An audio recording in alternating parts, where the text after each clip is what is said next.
تدبر قرآن امین احسن اصلاحی سورہ ہود آیات 100 تا 123۔ آگے کا مضمون۔ اب آگے خاتمہ سورہ کی آیات ہیں۔ اس میں ان حقائق کی طرف توجہ دلائی ہے جو ماضی کی سرگزشتوں کے اندر مضمر ہیں اور جن کو مخاطب کر کے سامنے لانے ہی کے لیے یہ سنائی گئی ہیں۔ ان کے اندر قریش کے لیے جو سبق ہیں ان کی طرف بھی توجہ دلائی ہے، اور نبی صلی اللہ علیہ وسلم اور آپ صلی اللہ علیہ وسلم کے صحابہ رضی اللہ عنہم اجمعین کو ان سے جو تعلیم ملتی ہے اس کی طرف بھی اشارہ فرمایا ہے۔ اس روشنی میں آگے کی آیات تلاوت فرمائیے۔ اعوذ باللہ من الشیطان الرجیم، بسم اللہ الرحمن الرحیم۔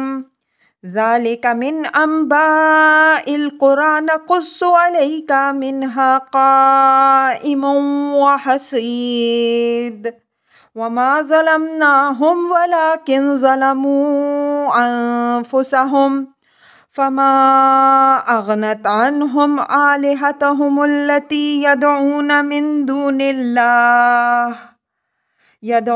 من دون اللہ من شیء لما جاء امر ربک وما زادوہم غیر تتبیب وکذالک اخذ ربک اذا اخذ القری وہی ظالمہ ان اخذہ علیم شدید ان فی ذلک لآیۃ لمن خاف عذاب الآخرہ ذلک یوم مجموع لہ الناس وذلک یوم مشہود وما نؤخرہ الا لأجل معدود یوم یأتی لا تکلم نفس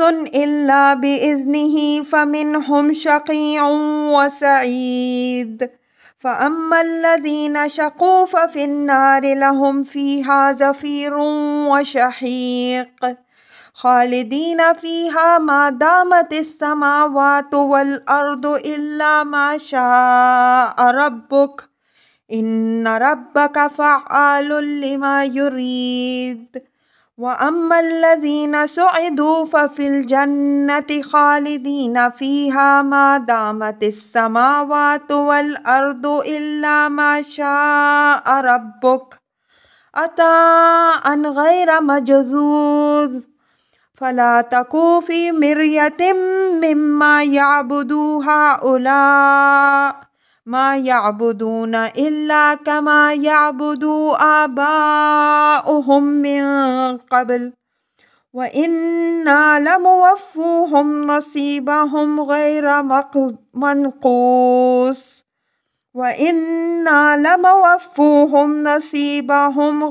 منقوص وَلَقَدْ آتَيْنَا مُوسَى الْكِتَابَ فَاخْتُلِفَ فِيهِ وَلَوْلَا كَلِمَةٌ سَبَقَتْ مِنْ رَبِّكَ لَقُضِيَ بَيْنَهُمْ وَإِنَّهُمْ لَفِي شَكٍّ مِّنْهُ مُرِيبٍ وَإِنَّا كُلًّا لَمَّا لَيُوَفِّيَنَّهُمْ رَبُّكَ أَعْمَالَهُمْ إِنَّهُ بِمَا يَعْمَلُونَ خَبِيرٌ فَاسْتَقِمْ كَمَا أُمِرْتَ وَمَنْ تَابَ مَعَكَ وَلَا تَطْغَوْا انہ بما تعملون بصیر ولا ترکنوا الی الذین ظلموا فتمسکم النار وما لکم من دون اللہ من اولیاء ثم لا تنصرون وَأَقِمِ الصَّلَاةَ طَرَفَيِ النَّهَارِ وَزُلْفًا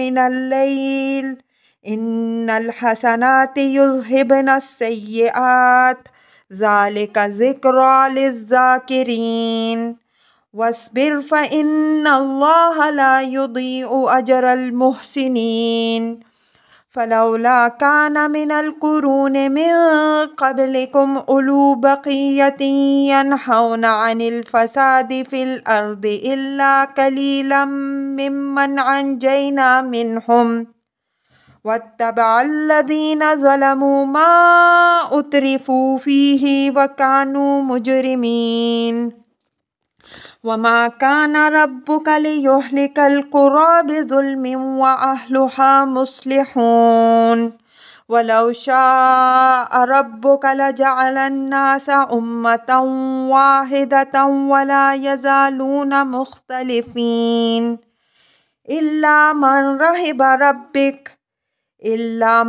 رَّحِمَ رَبُّكَ وَلِذَٰلِكَ خَلَقَهُمْ وَتَمَّتْ كَلِمَةُ رَبِّكَ لَأَمْلَأَنَّ جَهَنَّمَ مِنَ الْجِنَّةِ وَالنَّاسِ أَجْمَعِينَ وَكُلًّا نَّقُصُّ عَلَيْكَ مِنْ أَنبَاءِ الرُّسُلِ مَا نُثَبِّتُ بِهِ فُؤَادَكَ وَجَاءَكَ فِي هَٰذِهِ الْحَقُّ وَمَوْعِظَةٌ وَذِكْرَىٰ لِلْمُؤْمِنِينَ وَقُل لِّلَّذِينَ لَا يُؤْمِنُونَ اعْمَلُوا عَلَىٰ مَكَانَتِكُمْ إِنَّا عَامِلُونَ وَانتَظِرُوا إِنَّا مُنتَظِرُونَ وَلِلَّهِ غَيْبُ السَّمَاوَاتِ وَالْأَرْضِ وَإِلَيْهِ يُرْجَعُ الْأَمْرُ كُلُّهُ فَاعْبُدُوهُ وَتَوَكَّلْ عَلَيْهِ وَمَا رَبُّكَ بِغَافِلٍ عَمَّا تَعْمَلُونَ۔ ترجمہ: یہ بستیوں کی کچھ سرگزشتیں ہیں جو ہم نے تمہیں سنا دیں، ان میں سے کچھ تو قائم ہیں اور کچھ مٹا دی گئیں، اور ہم نے ان پر کوئی ظلم نہیں کیا بلکہ انہوں نے خود اپنے اوپر ظلم کیا۔ تو ان کے وہ دیوتا جن کو وہ اللہ کے سوا پکارتے تھے، جب تیرے رب کا عذاب آیا ان کے کچھ کام نہ آئے، اور انہوں نے ان کی بربادی کے سوا اور کسی چیز میں اضافہ نہ کیا۔ اور تیرے رب کی پکڑ جب کہ وہ بستیوں کو ان کے ظلم میں پکڑتا ہے اسی طرح ہوتی ہے، بے شک اس کی پکڑ بڑی ہی دردناک اور سخت ہے۔ اس میں ان لوگوں کے لیے بڑی نشانی ہے جو عذاب آخرت سے ڈریں۔ وہ ایک ایسا دن ہوگا جس کے لیے سارے ہی لوگ اکٹھے کیے جائیں گے، اور وہ حاضری کا دن ہوگا، اور ہم تو اس کو بس ایک گنتی کی مدت تک کے لیے ٹال رہے ہیں۔ جب وہ دن آئے گا کوئی جان اس کے اذن کے بغیر کلام نہ کر سکے گی، بس ان میں کچھ بدبخت ہوں گے کچھ نیک بخت۔ تو جو بدبخت ہوں گے وہ دوزخ میں پڑیں گے، اس میں ان کے لیے جلانا اور گھگیانا ہوگا، اسی میں پڑے رہیں گے جب تک آسمان و زمین قائم ہیں، مگر جو تیرا رب چاہے۔ بے شک تیرا رب جو چاہے کر گزرنے والا ہے۔ اور رہے وہ جو نیک بخت ہیں تو وہ جنت میں رہیں گے جب تک آسمان و زمین قائم ہیں، مگر جو تیرا رب چاہے۔ غیر منقطع عطیہ الہی۔ تو تم ان کے باب میں کسی تردد میں نہ پڑو جن کی یہ لوگ پوجا کر رہے ہیں۔ یہ اسی طرح پوج رہے ہیں جس طرح ان سے پہلے ان کے باپ دادا پوجتے رہے، اور ہم ان کا حصہ ان کو پورا پورا بغیر کسی کمی کے دے کے رہیں گے۔ اور ہم نے موسیٰ علیہ السلام کو کتاب دی تو اس میں اختلاف کیا گیا، اور اگر تیرے رب کی طرف سے ایک بات پہلے ہی طے نہ ہو چکی ہوتی تو ان کے درمیان فیصلہ کر دیا جاتا، اور یہ لوگ اس کی طرف سے الجھا دینے والے شک میں پڑے ہوئے ہیں۔ اور یقیناً تیرا رب ہر ایک کو اس کے اعمال کا بدلہ پورا کر کے رہے گا، وہ جو کچھ یہ کر رہے ہیں اس سے باخبر ہے۔ تو تم جمے رہو جیسا کہ تمہیں حکم ملا ہے، اور وہ بھی جنہوں نے تمہارے ساتھ توبہ کی ہے، اور کج نہ ہو، بے شک وہ جو کچھ تم کر رہے ہو اس کو دیکھ رہا ہے۔ اور ان لوگوں کی طرف مائل نہ ہو جنہوں نے ظلم کیا کہ تمہیں بھی دوزخ کی آگ پکڑے، اور تمہارے لیے اللہ کے سوا کوئی حامی نہیں، پھر تمہاری مدد نہیں کی جائے گی۔ اور نماز کا اہتمام کرو دن کے دونوں حصوں میں اور شب کے کچھ حصے میں، بے شک نیکیاں دور کرتی ہیں بدیوں کو۔ یہ یاد دہانی ہے یاد دہانی حاصل کرنے والوں کے لیے، اور ثابت قدم رہو، اللہ خوب کاروں کا اجر ضائع نہیں کرے گا۔ پس کیوں نہ ایسا ہوا کہ تم سے پہلے کی امتوں میں سے ایسے حاملین حق ہوتے جو زمین میں فساد برپا کرنے سے روکتے، مگر تھوڑے ان میں سے جن کو ہم نے ان سے نجات بخشی، اور جن لوگوں نے اپنی جانوں پر ظلم کیا وہ اسی عیش میں پڑے رہے جس میں تھے، اور وہ مجرم تھے۔ اور تیرا رب ایسا نہیں کہ وہ بستیوں کو ہلاک کر دے کسی ظلم کی پاداش میں جب تک کہ ان کے باشندے اصلاح میں سرگرم ہوں، اور اگر تیرا رب چاہتا تو لوگوں کو ایک ہی امت بنا کر چھوڑتا اور وہ برابر اختلاف میں رہیں گے بجز ان کے جن پر تیرا رب رحم فرمائے، اور اسی لیے ان کو اس نے پیدا کیا ہے۔ اور تیرے رب کی بات پوری ہوئی کہ میں جہنم کو جنوں اور انسانوں سے بھر دوں گا۔ اور ہم رسولوں کی سرگزشتوں میں سے ہر ایک تمہیں سنا رہے ہیں جن سے تمہارے دل کو تقویت دیں، اور ان میں تمہارے پاس حق آیا ہے، اور مومنوں کے لیے ان میں نصیحت اور یاد دہانی ہے۔ اور جو لوگ ایمان نہیں لا رہے ان سے کہہ دو کہ تم اپنے طریقے پر چلو، ہم اپنی روش پہ چلتے رہیں گے، اور تم بھی انتظار کرو، ہم بھی منتظر ہیں۔ اور آسمانوں اور زمین کا غیب اللہ ہی کے علم میں ہے، اور وہی تمام امور کا مرجع ہے، تو اسی کی بندگی کرو اور اسی پر بھروسہ کرو، اور تیرا رب جو کچھ تم کر رہے ہو اس سے بے خبر نہیں ہے۔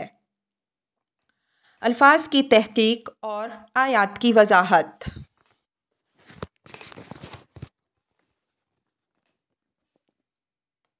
ذَلِكَ مِنْ أَنْبَاءِ الْقُرَىٰ نَقُصُّ عَلَيْكَ مِنْهَا قَائِمٌ وَحَصِيدٌ۔ پیچھے جن قوموں کی سرگزشتیں گزری ہیں ان کی طرف اشارہ فرماتے ہوئے نبی صلی اللہ علیہ وسلم کو اور آپ صلی اللہ علیہ وسلم کے واسطے سے آپ صلی اللہ علیہ وسلم کی امت کو توجہ دلائی کہ یہ سرگزشتیں ہم سنا رہے ہیں کہ ان سے تمہیں بھی قوت اور حوصلہ حاصل ہو، اور تمہاری قوم کے لوگ بھی اس سے سبق حاصل کریں۔ اس مضمون کو آگے آیت 120 میں اچھی طرح واضح فرما دیا گیا ہے۔ منہا قائم و حسید، یعنی ان بستیوں میں سے بعض قائم ہیں جن کو تم دیکھ سکتے ہو، اور بعض ان میں سے بالکل ملیا میٹ ہو گئیں۔ حسید کٹی ہوئی فصل کو کہتے ہیں۔ یہاں یہ ان بستیوں کے لیے استعمال ہوا ہے جو عذاب الہی سے یک قلم نیست و نابود ہو گئیں۔ قائمن کی ایک مثال مصر ہے جس کے اندر سے فرعون اور اس کی قوم کو خدا نے نکالا اور لے جا کر سمندر میں غرق کر دیا۔ مکان قائم رہ گئے، مکین ناپید ہو گئے۔ حسید سے مراد قوم ہود اور قوم لوط وغیرہ کی بستیاں ہیں جن کے مکان اور مکین سب ناپید ہو گئے، صرف کسی کسی کے کچھ آثار اپنے مکینوں کی بدبختی کی داستان عبرت سنانے کے لیے رہ گئے۔ یہ بات قریش کو سنا کر اس لیے کہی گئی ہے کہ اگر وہ اپنی اسی ضدم زدہ کی روش پر قائم رہیں تو لازماً انہیں بھی ان دو فہرستوں میں سے کسی ایک میں اپنا نام لکھوانا پڑے گا۔ ان کے اندر رسول کی بعثت کے بعد اب ان کا فیصلہ بھی لازماً ہونا ہے۔ وَمَا ظَلَمْنَاهُمْ وَلَٰكِنْ ظَلَمُوا أَنفُسَهُمْ فَمَا أَغْنَتْ عَنْهُمْ آلِهَتُهُمُ الَّتِي يَدْعُونَ مِن دُونِ اللَّهِ مِن شَيْءٍ لَمَّا جَاءَ أَمْرُ رَبِّكَ وَمَا زَادُوهُمْ غَيْرَ تَتْبِيبٍ، یعنی یہ نہ سمجھو کہ ہم نے ان کو تباہ جو کر دیا تو یہ ان کے اوپر ہم نے کوئی ظلم کیا۔ ہم نے ان کے اوپر کوئی ظلم نہیں کیا بلکہ انہوں نے خود اپنے اوپر ظلم کیا۔ اللہ نے ان کو جن اعلیٰ صلاحیتوں کے ساتھ پیدا کیا تھا وہ سب انہوں نے برباد کیں، اور خدا اور اپنے رسول کے احکام کی نافرمانی کر کے خود اپنی تباہی کے اسباب فراہم کیے۔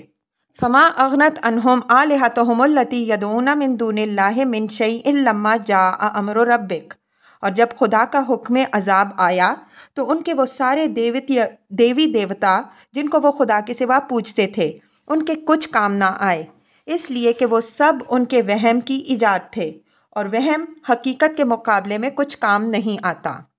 وما زادوہم غیر تتبیب، یعنی انہوں نے اضافہ کیا تو ان کی تباہی و بربادی ہی میں اضافہ کیا، اس لیے کہ جھوٹے سہارے ضرورت کے وقت مصیبت اور محرومی ہی میں اضافہ کرتے ہیں۔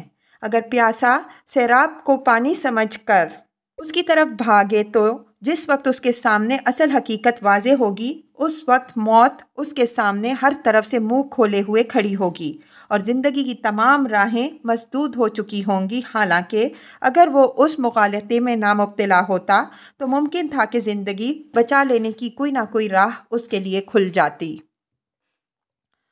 وَكَذَلِكَ أَخْذُ رَبِّكَ إِذَا أَخَذَ الْقُرَىٰ وَهِيَ ظَالِمَةٌ إِنَّ أَخْذَهُ عَلِيمٌ شَدِيدٌ، یعنی جب خدا قوموں اور بستیوں کو ان کے ظلم، ان کی سرکشی اور ان کے طغیان کی سزا دیتا ہے تو اسی طرح دیتا ہے جس طرح ان قوموں کو دی جن کی سرگزشتیں اوپر بیان ہوئیں۔ اس وقت خدا کی پکڑ بڑی دردناک اور سخت ہوتی ہے۔ یہ بات نبی صلی اللہ علیہ وسلم کو مخاطب کر کے قریش کو سنائی گئی ہے کہ وہ متنبہ ہوں کہ اب ان کی قوم بھی اسی میزان میں ہے جس میں دوسری قومیں تو لی جا چکی ہیں۔ خدا نے جو معاملہ ان قوموں کے ساتھ کیا ہے، کوئی وجہ نہیں کہ ان کے ساتھ اس سے کوئی مختلف معاملہ کرے۔ إِنَّ فِي ذَلِكَ لَآيَةً لِمَنْ خَافَ عَذَابَ الْآخِرَةِ ذَلِكَ يَوْمٌ مَجْمُوعٌ لَهُ النَّاسُ وَذَلِكَ يَوْمٌ مَشْهُودٌ، یعنی قوموں کی یہ سرگزشتیں جس طرح نبیوں اور رسولوں کی تکذیب کا انجام ظاہر کرتی ہیں، اسی طرح ان کے اندر عذاب آخرت سے ڈرنے والوں کے لیے بہت بڑی نشانی ہے۔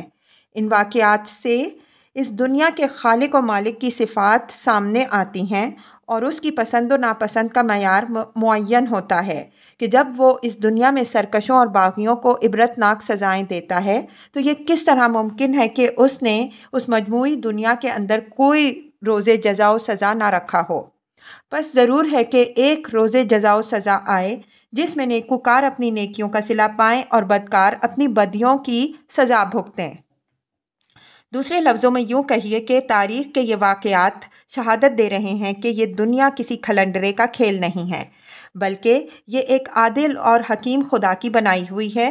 اس وجہ سے ضرور ہے کہ اس کے بعد ایک ایسا دن آئے جس میں اس کا عدل کامل ظاہر ہو اور ہر نیک و بد اپنی نیکی و بدی کو اپنی آنکھوں سے دیکھ لے۔ ذالک یوم مجموع لہ الناس، یعنی یہ ایسا دن ہوگا جس میں سب اکٹھے کیے جائیں گے، آگے جو گزرے وہ بھی اور پیچھے جو آ رہے ہیں وہ بھی، انبیاء بھی اور ان کی امتیں بھی، نیکی کی دعوت دینے والے بھی اور برائی کی راہیں دکھانے والے بھی، حاکم بھی اور محکوم بھی، شاہد بھی اور مشہود بھی، تاکہ ہر متنفس اپنی نیکی کا صلہ پائے اگر اس نے نیکی کمائی ہے اور اپنی بدی کی سزا بھگتے اگر اس نے بدی کمائی ہے۔ وَذَلِكَ يَوْمٌ مَشْهُودٌ، یعنی یہ دن سب کی حاضری اور پیشی کا دن ہوگا تاکہ ہر معاملے کے سارے فریق سامنے موجود ہوں اور پورے انصاف کے ساتھ ان کا فیصلہ ہو سکے۔ یہ حقیقت قرآن میں دوسرے مقامات میں بھی ظاہر کی گئی ہے۔ ہم بعض آیات کا حوالہ دیتے ہیں تاکہ ذہن میں اس کا صحیح تصور قائم ہو سکے۔ وَالسَّمَاءِ ذَاتِ الْبُرُوجِ وَالْيَوْمِ الْمَوْعُودِ وَشَاهِدٍ وَمَشْهُودٍ، سورہ بروج آیات 1-3۔ برجوں والے آسمان کی قسم، وعدہ کیے ہوئے دن کی قسم اور شاہد و مشہود کی قسم۔ اِنَّا لَنَنْصُرَنَّ رُسُلَنَا وَالَّذِينَ آمَنُوا فِي الْحَيَاةِ الدُّنْيَا یوم یقوم الاشہاد، غافر 51۔ اور ہم نے اپنے رسولوں کی اور جو لوگ ان پر ایمان لائے ان کی دنیا کی زندگی میں بھی مدد کی اور اس دن بھی مدد کریں گے جس دن گواہ کھڑے ہوں گے۔ وَيَوْمَ نَبْعَثُ فِي كُلِّ أُمَّةٍ شَهِيدًا عَلَيْهِمْ مِنْ أَنفُسِهِمْ، نحل 89۔ اور جس دن ہم ہر امت میں ایک گواہ اٹھائیں گے انہی میں سے۔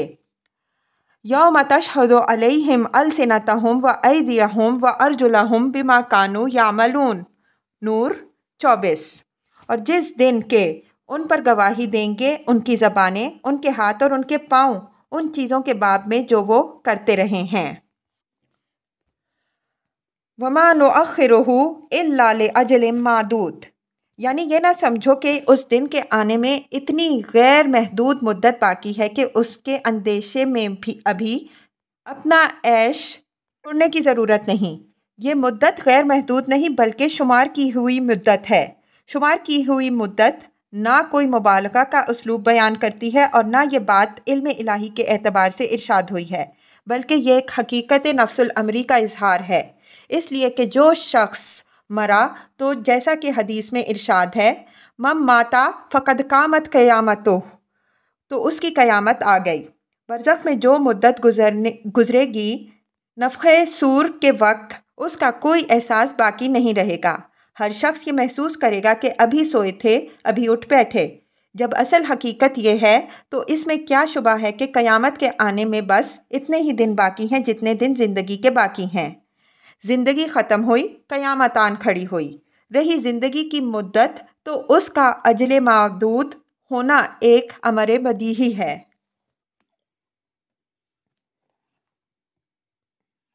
یوم یاتی لا تکلم نفس الا باذنہ فمنہم شقی و سعید۔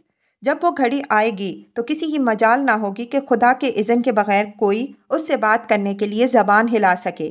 یہ مشرکین کے اس گمان کی تردید ہے کہ ان کے معبودوں کو خدا کے ہاں عزت و اعتماد کا وہ مقام حاصل ہے کہ خواہ ان کے اعمال کچھ ہی ہوں لیکن وہ اپنے پجاریوں کو بہرحال چھڑا ہی لیں گے، اور خدا ان کی دلداری میں مجبور ہوگا کہ ان کی سفارش سنے اور ان کی بات مانے۔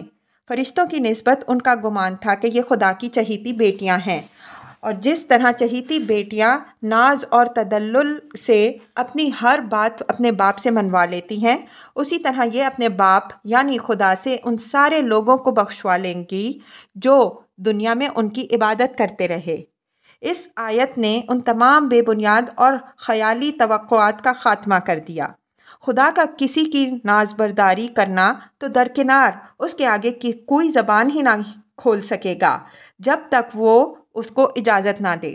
دوسرے مقام میں اس بات کی بھی تصریح ہے کہ جو خدا کی اجازت کے بعد زبان کھولے گا وہ وہی بات کہے گا جو حق ہوگی، سرمو حق سے تجاوز نہ کر سکے گا۔ فمنہم شقی و سعید، یعنی جو لوگ محشر میں جمع ہوں گے ان میں سے کچھ بدبخت اور محروم القسمت ہوں گے اور کچھ خوش بخت اور فائز المرائم۔ پہلا گروہ دوزخ میں جائے گا اور دوسرا گروہ جنت سے نوازا جائے گا، اور ان میں سے ہر ایک کی بدبختی یا خوش بختی اس کے اعمال پر مبنی ہوگی۔ فَأَمَّا الَّذِينَ شَقُوا فَفِي النَّارِ لَهُمْ فِيهَا زَفِيرٌ وَشَهِيقٌ خَالِدِينَ فِيهَا مَا دَامَتِ السَّمَاوَاتُ وَالْأَرْضُ إِلَّا مَا شَاءَ رَبُّكَ إِنَّ رَبَّكَ فَعَّالٌ لِمَا يُرِيدُ۔ جو بدبخت ہوں گے وہ دوزخ میں پڑیں گے، اور ان کا حال یہ ہوگا کہ لَهُمْ فِيهَا زَفِيرٌ وَشَهِيقٌ۔ زفیر اور شہیق دونوں لفظ گدھے کی چیخ کے لیے آتے ہیں۔ جب وہ چیختا ہے تو جو سانس وہ باہر کی طرف نکالتا ہے اس کو زفیر کہتے ہیں، اور جو سانس وہ اندر کی طرف کھینچتا ہے اس کو شہیق کہتے ہیں۔ یہ دوزخیوں کے چیخنے چلانے اور رونے کی تعبیر ہے، اور ان لفظوں میں جو حقارت کا پہلو ہے وہ بالکل واضح ہے۔ خالدین فیہا ما دامت السماوات والارض، وہ اسی دوزخ میں رہیں گے جب تک آسمان و زمین قائم رہیں گے۔ ظاہر ہے کہ اس آسمان و زمین سے یہ موجودہ آسمان و زمین مراد نہیں ہے۔ یہ آسمان و زمین تو ظہور قیامت کے وقت ختم ہو چکے ہوں گے، بلکہ وہ آسمان و زمین مراد ہیں جو نئے قوانین کے ساتھ قیامت کے وقت ظہور میں آئیں گے، اور جن کی طرف آیت یوم تبدل الارض غیر الارض والسماوات میں ارشاد ہے۔ الا ما شاء ربک، مگر جو تیرا رب چاہے، یعنی اس دائمی عذاب سے کوئی اور تو چھڑانے والا نہیں بن سکتا۔ اگر تیرا رب ہی چاہے گا تو کسی کے عذاب میں تخفیف کر سکتا ہے یا کسی کو خاک اور راکھ بنا دے سکتا ہے۔ ان ربک فعال لما یرید، تیرا رب جو چاہے کر سکتا ہے، کوئی اس کا ہاتھ پکڑنے والا نہیں۔ وَأَمَّا الَّذِينَ سُعِدُوا فَفِي الْجَنَّةِ خَالِدِينَ فِيهَا مَا دَامَتِ السَّمَاوَاتُ وَالْأَرْضُ إِلَّا مَا شَاءَ رَبُّكَ عَطَاءً غَيْرَ مَجْزُوزٍ۔ جو نیک بخت ہوں گے جنت میں داخل ہوں گے اور اسی میں رہیں گے جب تک آسمان و زمین قائم ہیں، مگر جو تیرا رب چاہے۔ مگر تیرا رب جو چاہے کے استثناء سے یہ اشارہ نکلتا ہے کہ ان کے احوال و مراتب میں بھی تبدیلیاں ہوں گی، لیکن یہ تبدیلیاں خیر سے شر کی طرف کی نوعیت کی نہیں بلکہ خوب سے خوب تر کی طرف کی نوعیت کی ہوں گی، اس لیے کہ ان کے واسطے سے خدا کی بخشش میں کبھی انقطاع نہیں ہوگا۔ عطاءً غیر مجزوز، ان کو جنت کبھی نامنقطع ہونے والی عطیے کی حیثیت سے ملے گی۔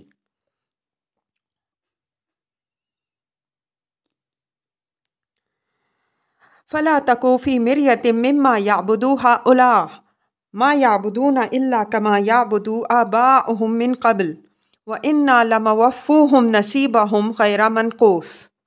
ہم یہ اسلوب متعدد مقامات میں واضح کر چکے ہیں کہ بعض مرتبہ خطاب بظاہر الفاظ میں تو حضرت صلی اللہ علیہ وسلم سے ہوتا ہے، لیکن اس کے اندر جو عتاب مضمر ہوتا ہے اس کا رخ مخالفین کی طرف ہوتا ہے۔ وہ چونکہ اپنی ضد کے سبب سے لائق خطاب نہیں رہ جاتے، اس وجہ سے بات ان کو خطاب کر کے کہنے کے بجائے پیغمبر کو خطاب کر کے کہہ دی جاتی ہے۔ سورہ یونس کی آیات 94 تا 95 میں اس کی مثال گزر چکی ہے۔ مطلب یہ ہے کہ ان لوگوں کے شرک پر جماؤ سے تمہیں کہیں یہ غلط فہمی نہ لاحق ہو جائے کہ ان کے پاس اس کے لیے کوئی دلیل موجود ہے۔ بس جس طرح ان کے باپ دادا بے سمجھے بوجھے ان پتھروں اور خیالی دیویوں دیوتاؤں کو پوجتے آئے، اسی طرح اپنی عقلوں پر پٹی باندھ کر یہ ان کو پوج رہے ہیں۔ عقل اور دلیل سے کام لینے کی زحمت نہ انہوں نے اٹھائی، نہ یہ اٹھانا چاہتے ہیں۔ وَإِنَّا لَمُوَفُّوهُمْ، یعنی یہ جس جنت الحمقاء میں زندگی گزارنا چاہتے ہیں گزاریں، ہم تو ان کا حصہ پورا کر کے رہیں گے، اس میں ذرا کمی نہیں کریں گے۔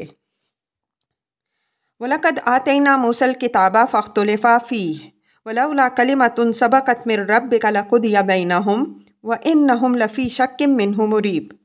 یہ آیت جس کے سیاق و سباق میں یہاں ہے، بھی عینیہ اسی سیاق و سباق میں سورہ حامیم سجدہ میں بھی ہے۔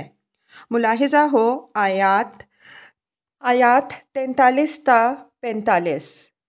ما یقال لک الا ما قد قیل للرسل من قبل ان ربک لذو مغفرۃ وذو عقاب علیم ولو جعلناہ قرآنا عجمیا لقالوا لولا فصلت آیاتہ اعجمی وعربی قل هو للذین آمنوا ھدی وشفاء والذین لا یؤمنون فی آذانہم وقر وہو علیہم عمی اولئک ینادون من مکان بعید وَلَقَدْ آتَيْنَا مُوسَى الْكِتَابَ فَاخْتُلِفَ فِيهِ وَلَوْلَا كَلِمَةٌ سَبَقَتْ مِنْ رَبِّكَ لَقُضِيَ بَيْنَهُمْ وَإِنَّهُمْ لَفِي شَكٍّ مِّنْهُ مُرِيبٍ۔ تم کو نہیں کہی جا رہی مگر وہی بات جو تم سے پہلے رسولوں کو کہی گئی تھیں، بے شک تمہارا رب مغفرت فرمانے والا بھی ہے اور سخت پاداش دینے والا بھی۔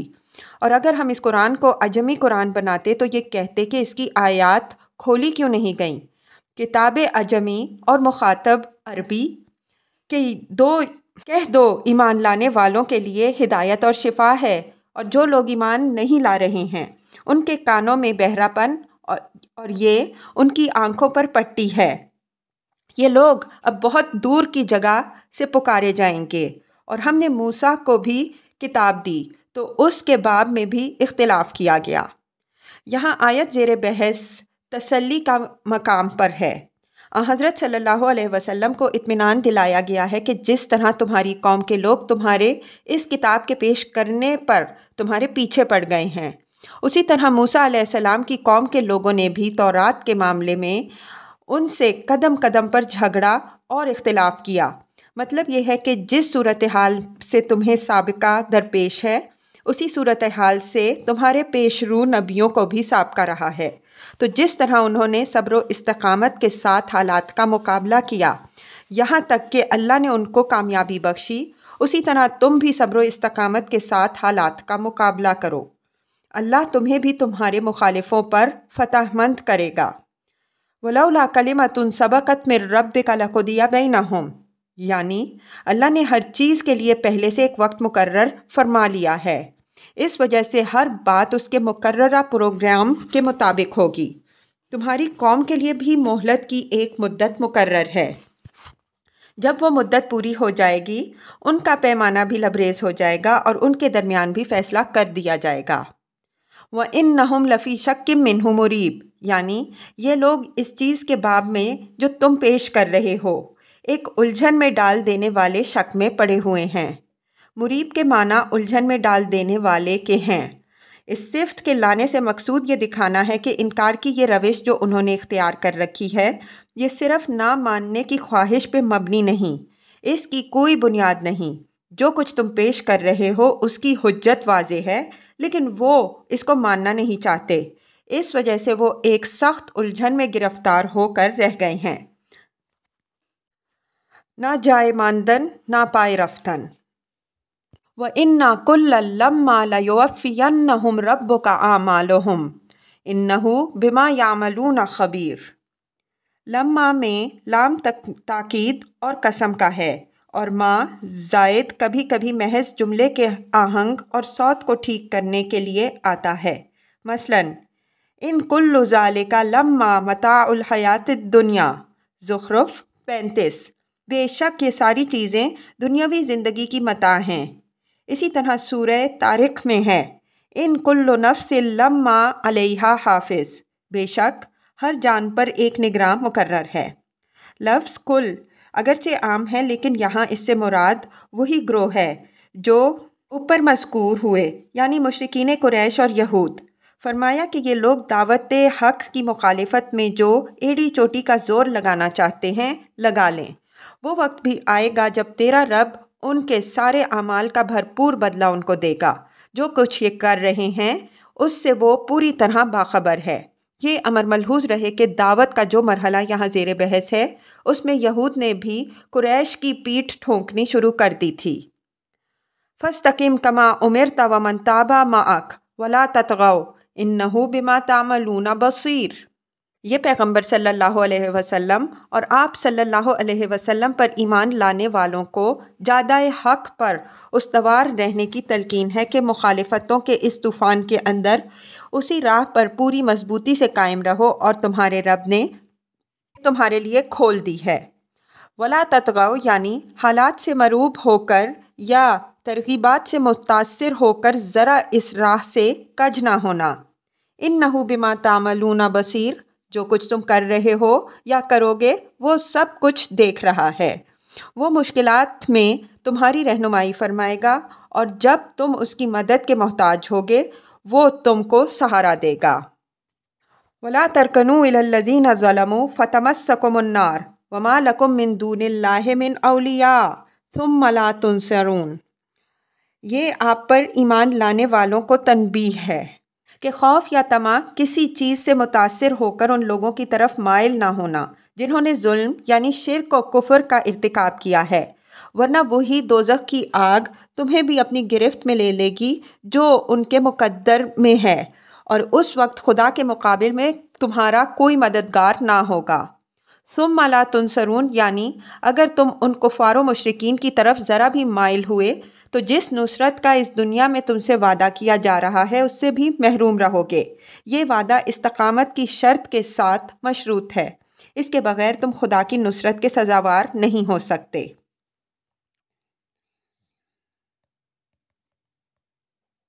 وَأَقِمِ الصَّلَاةَ طَرَفَيِ النَّهَارِ وَزُلْفًا مِّنَ اللَّيْلِ إِنَّ الْحَسَنَاتِ يُذْهِبْنَ السَّيِّئَاتِ ذَلِكَ ذِكْرَىٰ لِلذَّاكِرِينَ وَاصْبِرْ فَإِنَّ اللَّهَ لَا يُضِيعُ أَجْرَ الْمُحْسِنِينَ۔ یہ اس صبر و استقامت کے حصول کی تدبیر بیان ہوئی ہے جس کی اوپر والی آیات میں ہدایت فرمائی گئی تھی۔ قرآن میں یہ بات جگہ جگہ واضح کر دی گئی ہے کہ خدا کی راہ میں شیطان اور ان کے اعوان کی طرف سے جو مزاحمتیں پیش آتی ہیں ان کے مقابلے کے لیے روحانی طاقت نماز ہی سے ہوتی ہے۔ یہی چیز بندے کو خدا سے جوڑتی ہے، اور جب بندہ اپنے رب سے جڑ جاتا ہے تو اس پر انوار و برکات رحمانی کا فیضان ہوتا ہے، دل وسوسوں اور کمزوریوں سے پاک، اور وہ پورے عزم اور حوصلے سے حالات کا مقابلہ کرنے کے لیے تیار ہو جاتا ہے۔ سورہ طٰہٰ میں صبر اور نماز کا یہ باہمی تعلق اس طرح واضح فرمایا گیا ہے۔ فَاصْبِرْ عَلَىٰ مَا يَقُولُونَ وَسَبِّحْ بِحَمْدِ رَبِّكَ قَبْلَ طُلُوعِ الشَّمْسِ وَقَبْلَ غُرُوبِهَا وَمِنْ آنَاءِ اللَّيْلِ فَسَبِّحْ وَأَطْرَافَ النَّهَارِ لَعَلَّكَ تَرْضَىٰ۔ پس صبر کرو ان باتوں پر جو وہ کہتے ہیں، اور اپنے رب کی حمد کے ساتھ تسبیح کرو سورج کے طلوع اور اس کے غروب سے پہلے، اور رات کے وقتوں میں بھی اس کی تسبیح کرو اور دن کے اطراف میں بھی، تاکہ تم سے وہ راضی ہو جائے۔ آیت زیر بحث میں اوقات نماز کی تفصیل نہیں، لیکن طٰہٰ کی مذکورہ بالا آیت پر غور کیجئے تو اس میں نہ صرف 5 فرض نمازوں کے اوقات کی طرف اشارہ ہے بلکہ چاشت اور تہجد کے اوقات بھی اس میں مضمر ہیں۔ لیکن یہاں ہم صرف صبر اور نماز کے باہمی تعلق کو واضح کرنا چاہتے ہیں۔ اوقات نماز کے مسئلے پر انشاءاللہ اس کے محل میں بحث کریں گے۔ ان الحسنات یذہبن السیئات ایک جامع کلیہ ہے۔ لفظ حسنات نے نماز اور اس کے خاندان کی دوسری تمام نیکیوں کو اپنے اندر سمیٹ لیا۔ مطلب یہ ہے کہ ان بھلائیوں ہی میں زیادہ سے زیادہ سرگرم رہو، اس لیے کہ یہی ان برائیوں کو مٹائیں گی جو اندر سے یا باہر سے سر اٹھا سکتی ہیں۔ ذالک ذکریٰ للذاکرین، یہ اس ہدایت کی قدر و قیمت کی طرف توجہ دلا دی گئی ہے کہ اس کو معمولی بات نہ سمجھنا، یہ سننے اور سمجھنے والوں کے لیے بڑی گراں مایہ موعظت ہے۔ یہ تنبیہ اس لیے ضروری تھی کہ ہر شخص کے لیے یہ سمجھنا آسان نہیں تھا کہ نماز راہ حق میں جہاد کا سب سے بڑا ہتھیار بھی ہے۔ وَاصْبِرْ فَإِنَّ اللَّهَ لَا يُضِيعُ أَجْرَ الْمُحْسِنِينَ، اسی صبر کو مستحکم اور غیر متزلزل بنانے کے لیے اوپر والی آیت میں جیسا کہ ہم نے اشارہ کیا نماز کا حکم ہے۔ نماز سے پہلے استقامت اور نماز کے بعد صبر کے ذکر میں ایک اشارہ اس حقیقت کی طرف بھی ہے کہ پامردی اور استقلال محمود اسی صورت میں ہے جب آدمی کا رخ صحیح سمت میں ہو۔ علاوہ ازیں ایک اور نکتہ بھی اس آیت میں ہے، وہ یہ کہ یوں نہیں فرمایا کہ صبر کرو اس لیے کہ اللہ صبر کرنے والوں کے اجر کو ضائع نہیں کرتا، بلکہ یوں فرمایا کہ صبر کرو اس لیے کہ اللہ خوب کاروں کے اجر کو ضائع نہیں کرتا۔ اس سے اس حقیقت کی طرف اشارہ کرنا مقصود ہے کہ صبر بھی خدا کے ہاں عزیز و محبوب اور سزاوار اجر انہی لوگوں کے لیے ہے جو اس طرح صبر کریں جس طرح صبر کرنے کا حق ہے۔ رو دھو کر اور گلے شکوے کر کے تو سبھی صبر کر لیتے ہیں۔ خوب کاروں کا صبر یہ ہے کہ سروں پر آرے چل جائیں لیکن نہ دل گلہ مند ہو نہ پیشانی پر بل آئے۔ جو لوگ اس شان و وقار سے صبر کرتے ہیں ان کا اجر کبھی ضائع نہیں ہوتا۔ لفظ احسان پر ہم دوسرے مقام میں بحث کر آئے ہیں۔ ہم یہ بتا چکے ہیں کہ اس کے معنی کسی کام کو نہایت خوبی کے ساتھ کرنے کے بھی آتے ہیں۔ فَلَوْلَا كَانَ مِنَ الْقُرُونِ مِنْ قَبْلِكُمْ أُولُو بَقِيَّةٍ يَنْهَوْنَ عَنِ الْفَسَادِ فِي الْأَرْضِ إِلَّا قَلِيلًا مِّمَّنْ أَنْجَيْنَا مِنْهُمْ وَاتَّبَعَ الَّذِينَ ظَلَمُوا مَا أُتْرِفُوا فِيهِ وَكَانُوا مُجْرِمِينَ، یعنی اخیار و صالحین اور حاملین حق عربی میں جب کہیں کہ فلاں بقیت قومہ تو اس کے معنی ہوں گے کہ وہ اپنی قوم کے اخیار و صالحین میں سے ہے۔ ما اترفوا فیہ کے معنی ہوں گے مال و اسباب نے اس کو طغیان و فساد میں مبتلا کر دیا، یعنی اسباب عیش کی فراوانی نے ان کو جس سرمستی میں مبتلا کر دیا وہ اسی میں پڑے رہے۔ اب یہ ان معذب قوموں کی طرف جن کا ذکر اوپر گزرا ہے اشارہ کرتے ہوئے بتایا ہے کہ کیا چیز ان کی تباہی کا باعث ہوئی، اور مقصود اس سے قریش کو متنبہ کرنا ہے کہ اگر وہی روش تم نے بھی اختیار کر لی تو کوئی وجہ نہیں کہ تمہارا انجام ان کے انجام سے مختلف ہو۔ فرمایا کہ ان میں ایسے لوگ باقی نہیں رہ گئے تھے جو لوگوں کو خدا کی زمین میں فساد برپا کرنے سے روکتے۔ ان کی اکثریت ایسے ہی لوگوں پر مشتمل تھی جو اسی سرمستی میں مگن پڑے رہے جس میں مبتلا تھے۔ بس تھوڑے ہی لوگ ان میں ایسے نکلے جو خدا سے ڈرنے والے تھے، سو ان کو ہم نے نجات دی۔ باقی جنہوں نے اپنی جانوں پر ظلم ڈھائے وہ اپنی مرغوبات کے پیچھے پڑے رہے اور ہلاک ہوئے اس لیے کہ وہ مجرم تھے۔ وَمَا كَانَ رَبُّكَ لِيُهْلِكَ الْقُرَىٰ بِظُلْمٍ وَأَهْلُهَا مُصْلِحُونَ۔ اب یہ قوموں کی ہلاکت کے باب میں سنت الہی واضح فرمائی جا رہی ہے کہ اللہ تعالیٰ کا یہ طریقہ نہیں ہے کہ وہ کسی قریہ کو ان کے کسی ظلم کی پاداش میں ہلاک کر دے جبکہ اس کے باشندے بحیثیت مجموعی اصلاح کرنے والے ہوں۔ مطلب یہ کہ خدا کا عذاب کسی قوم پر اس وقت آتا ہے جب قوم کا مزاج بحیثیت مجموعی بگڑ جاتا ہے۔ اصلاح کرنے والے یا تو اس میں باقی رہ نہیں جاتے یا رہتے ہیں تو خال خال نہایت قلیل التعداد میں۔ لفظ قرا یہاں قوموں کے مفہوم میں ہے اور بے ظلم کی تنکیر سے مقصود اس حقیقت کا واضح کرنا ہے کہ انفرادی خرابیاں عذاب الہی کا باعث نہیں ہوتی۔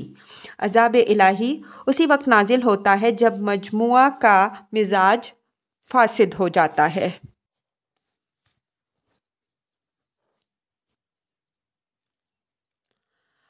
وَلَوْ شَاءَ رَبُّكَ لَجَعَلَ النَّاسَ أُمَّةً وَاحِدَةً ولا یزالون مختلفین الا من رحم ربک ولذالک خلقہم وتمت کلمۃ ربک لأملأن جہنم من الجنۃ والناس اجمعین۔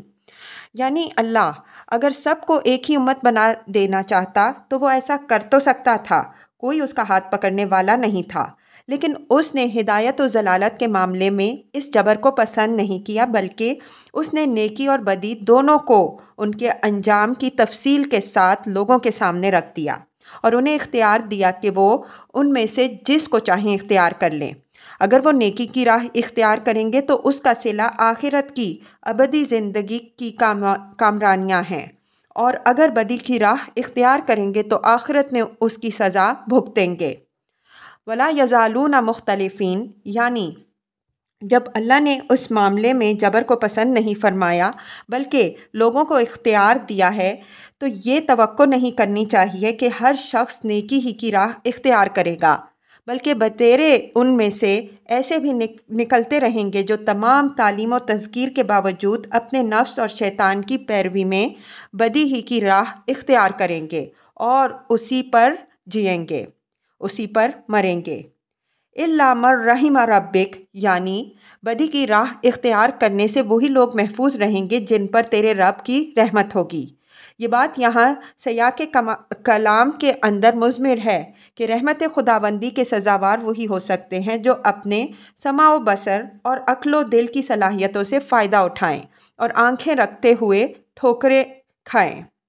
وَلِذَالِكَ خَلَقَهُمْ، یعنی اللہ نے تو لوگوں کو اسی لیے پیدا کیا ہے کہ وہ اپنے انتخاب و اختیار سے اپنے آپ کو اپنے رب کے فضل و رحمت کا سزاوار بنائیں۔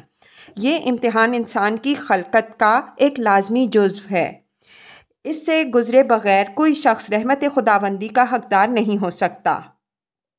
وَتَمَّتْ كَلِمَةُ رَبِّكَ لَأَمْلَأَنَّ جَهَنَّمَ مِنَ الْجِنَّةِ وَالنَّاسِ أَجْمَعِينَ، یعنی جو لوگ اس امتحان میں فیل ہو جائیں گے ان کے حق میں تیرے رب کی یہ بات پوری ہو کے رہے گی کہ میں جہنم کو جنوں اور انسانوں سے بھر دوں گا۔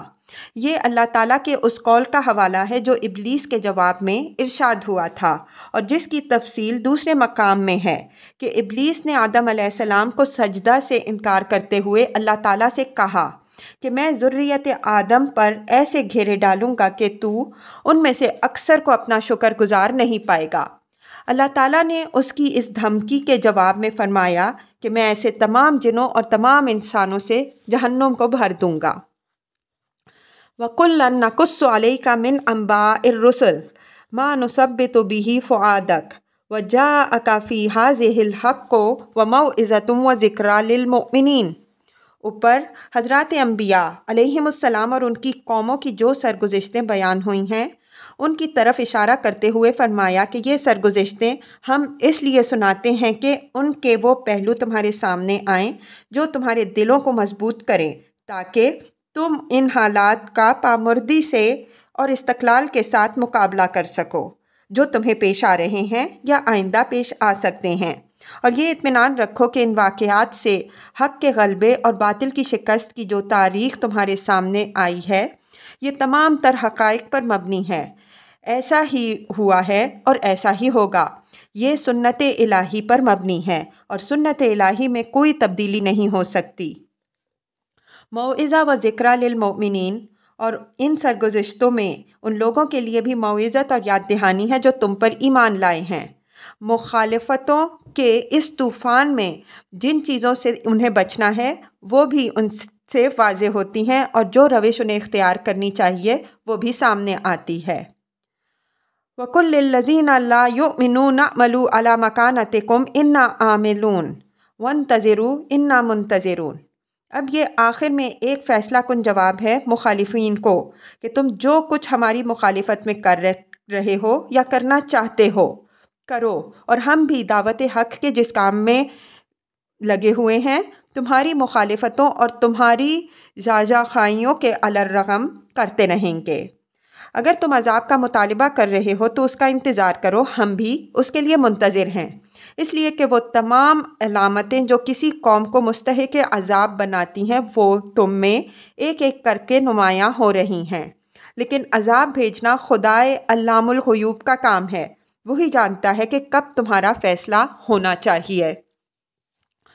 وَلِلَّهِ غَيْبُ السَّمَاوَاتِ وَالْأَرْضِ وَإِلَيْهِ يُرْجَعُ الْأَمْرُ كُلُّهُ فَاعْبُدُوهُ وَتَوَكَّلْ عَلَيْهِ وَمَا رَبُّكَ بِغَافِلٍ عَمَّا تَعْمَلُونَ۔ یہ آخر میں سارا معاملہ اللہ کے حوالے کرنے، ہمہ اس کی عبادت میں سرگرم رہنے اور اس پر پورا بھروسہ کرنے کی ہدایت فرمائی گئی کہ آسمانوں اور زمین کا سارا بھید اللہ ہی کے علم و اختیار میں ہے اور سارے معاملات فیصلے کے لیے اسی کے حضور پیش ہوتے ہیں۔ تو تم اسی کی بندگی کرو اور اسی پر بھروسہ رکھو۔ تمہارا رب جو کچھ تم کر رہے ہو اس سے بے خبر نہیں ہے۔ وہ ہر منزل اور ہر گام پر تمہارے ساتھ ہے۔ وہ تمہاری رہنمائی فرمائے گا اور ہر مشکل میں تمہاری مدد کرے گا۔ یہ آخری سطریں ہیں جو اس سورہ کی تفسیر میں اس ہچ میئرز کو حوالہ کرتاس کرنے کی توفیق حاصل ہوئی۔ وآخر دعوانا ان الحمد للہ رب العالمین۔